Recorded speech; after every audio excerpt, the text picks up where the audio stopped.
Hello everyone, welcome to another episode of TCG Talk, back today with another video. And in today's video, I wanted to go through a couple play lines that one of the heroes in the new One Piece TCG Law can do.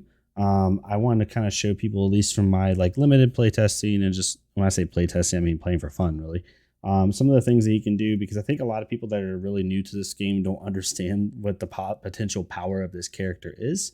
It's kind of going to be a super long video just to kind of give you a baseline idea of the power of Law and where he can kind of be really effective. So for those who don't know, Law is a red and green character. It means you can play red and green cards in his deck. And then he starts at 4 life instead of 5, but his ability is for 2 Dawn. You can pay 2 resources down here. Basically reads, if you have 5 characters on the field, which is the max amount you're allowed to have, return one of the characters to your hand, then play one character with a cost of 5 or less from your hand that is a different color than the returned character.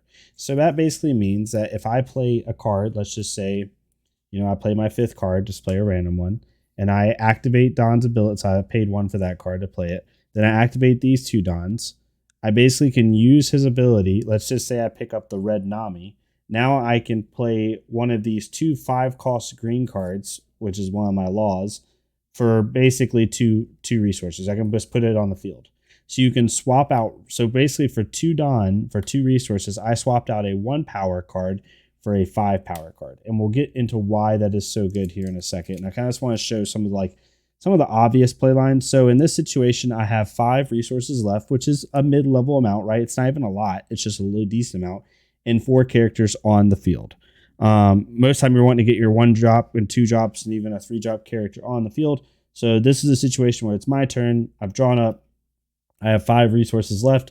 I'm just picking a random hand here. So in this hand, it's kind of like heavy for my heavy characters. But this hand can be anything. As long as you have a Zoro and a Law in hand, or this Law in hand, these 2 cards. As long as you have Zoro and Law, then you can do the play line I'm about to say. Basically, Zoro is a 3-drop rush character, which means he can attack the turn you play him. He doesn't have to wait a turn. And then this 5-drop Law, which also looks like this as well, this is the alternate art, basically reads, you may return 1 character to your hand on play 1 character with a cost of 3 or less from your hand. So here's how this play line works, and this is a really common one, right? So basically, you would play Zoro for 3 resources. So we spend 3 of these resources. I'm going to go through this really slowly. Also, new people that aren't new to the game and kind of try to understand this can understand. So 3 resources cost to play Zoro here. So we have 2 resources floating. And then basically you can choose to swing with Zoro, which is what I'm going to do here. So we swing at their leader for a life point. If they choose to block it or not, doesn't matter. Then we use our last 2 resources to activate Law's ability, putting him in play. Right? He activates his ability. And we basically now, what we want to do is we want to put this Law down that we just talked about, because what this Law is going to allow us to do is pick that Zoro up and put it back down. So we activate his ability. Let's pick up the Nami, because being able to play her ability again is going to be really useful. We put down the Law for free, or for 2 basically, right? Pick up Zoro, because now that we played this Law, its on play ability kicks in. And that's why the Law's ability is so good, is because you can play cards that have other on-play effects and then be able to chain it together. So now that we played that Law down, we picked up a Zoro, and his ability, you can put the same card down if you want. So we put Zoro down again, then we swing with Zoro. And then we can swing with Law or characters. So now for the cost of 5 resources, we just put down 8 resources worth of characters. We put down a rush character that got to swing at our opponent twice, and we put a 5,000 DP rush character, and we got to put down a 6,000 DP blocker for only 5 resources. That is insane value. Normally this would be minimum, right? Putting this down twice, 3, 6, 11 resources. So for 5 resources, we did 11 resources worth of play. And that kind of gives you an idea of how this can be really good. And then on top of that, these 3 characters technically can still swing. Now they're not going to be able to swing at the leader for 5, but they can swing at other stuff, and it all depends on what they're doing. So that's one thing, just one play line you can do with Law. And as I'm setting up the second one, I'll keep talking about it. But there's just little fun stuff you can do with it that make it really broken and really good if you can chain your opponent together. So again, let's say we have 5 resources available, and let's say that we have a we don't have a Zoro in hand. Let's say we have a Nami in hand. We have a Bonnie in hand here. We'll just give ourselves a Nico. And here, I'll literally pick a random card out of the deck because it doesn't really matter. Ooh, another Nami. Whatever. We won't do that. That's too crazy. A Chopper. That's fine. So let's say that's our hand. Here's what we can do for 5 resources, which again is pretty nuts. So we can play the Nami. All right. For one, her on play ability allows us to look at the top 5 cards of our deck. And I'm going to do this at random. So let's shuffle for a second. I'm really doing this random. I'm going to show you it's still a really good thing to have. So we're allowed to look at top 5 cards of our deck, reveal a card with Straw Hat in its traits. And look, we actually picked up a Zoro. So in this case, we could pick up the Nami, but we're going to pick up the Zoro here. And we're allowed to put that into our hand. So we've used 1 resource to do that. And it's going to, it doesn't even have to turn for that. Right? I'm going to give you 3 examples. Here's a second example. So we just add a Zoro to our hand using 1 resource. We now can then use another resource to use the Bonnie. And Bonnie is going to allow us to then activate it and pick up a reveal top 5 cards of our deck and choose something with Supernova. Reveal 1 Supernova type card and add it to your hand, which could have been that Zoro, honestly. But we're going to go ahead and reveal the top 5 cards of our deck. We'll go ahead and we can get Capone or Nico. We'll go ahead and get Nico just because we really don't need the blocker right now. So we still have 3 resources left, y'all. 3 resources left. So here's what we're able to do again. And this is just like little stuff you can do. So now our hands a Chopper, a Nico, a Zoro, and another a Nico, a Zoro, a Chopper, and a Robin. So now what we can do, we have a couple options here. We can spend 2 to pick up like this Nico and put down the Zoro. We also could pick up this Chopper and put down this Nico to rest one of our opponent's characters if we need to be able to take one of them out. So like, let's say our opponent has a really pesky blocker that we want to take out, or 2 blockers even. We could spend 2 dime, right? Activate Lost ability, pick up the Chopper, put it to our hand. Play this Nico, resting one of our opponent's characters with cost 3 or less, and then be able to maybe use the 1 Don to put under Nico here. So her ability comes into play, which is KO one of your opponents with 3,000 power or less, which could be that 3,000 or something different. We swing with this, knock out one of their characters. We swing with this on the character that we just rested, and then we swing with Law for something else or whatever, right? It doesn't have to be that exact sequence, but that's an option we could do, right? Or with our 1 Don left, let's put Tony back down here. We activate 2 Don and we pick up our green Nico.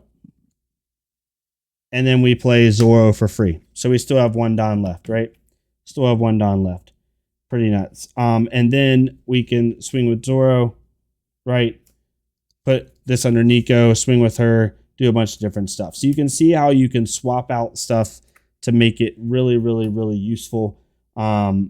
And really good. So that's one other situation. The last situation I'll go over, and again, I'm doing all of these on the fly, y'all, just to kind of give you an idea of like how easy it is for this to be useful. So let's say we have all 5 of our resources back in play right here. And let's just say we have these 4 cards. I'm picking at random because it doesn't really matter. And let's say we have a Jewelry Bonnie and a Nami in hand, which is a really good combination to have in hand. So let's say you pay 1 resource. We'll play the Nami. Her on play ability comes into effect. Look at the top 5 cards of our deck. Let's just say for whatever, we'll get Gum Pistol. Put that back down. Then, right, let's say we still have that 5-drop. Oh, this last situation, I want to have a 5-drop Law in my hand. So let's say we had Nami, Bonnie, and a 5-drop Law in our hand. So basically now this is our hand with this 5-drop Law. Then we spend 2 resources, right? we can pick up this Nami that we just played to go get a card, put down this 5-drop Law for free. Then we can pick up any character with cost 3 or less. We're going to go ahead and pick up Nico here, right? And we're going to put down Nami again and be able to search our deck again, top 5. Now this one I would have gotten unlucky, but you can kind of see how that can work, right? Or if you start with only three cards in your hand on the field, right? And you play a Bonnie to then go try to find a Law, grab your Law, play your Nami. You've now only used 2 resources. Search again, go find maybe like another Zoro.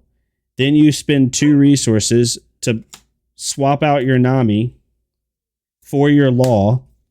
Yeah, so let's do this really fast. Last one, y'all. I just want to kind of give y'all an idea of the power of this deck.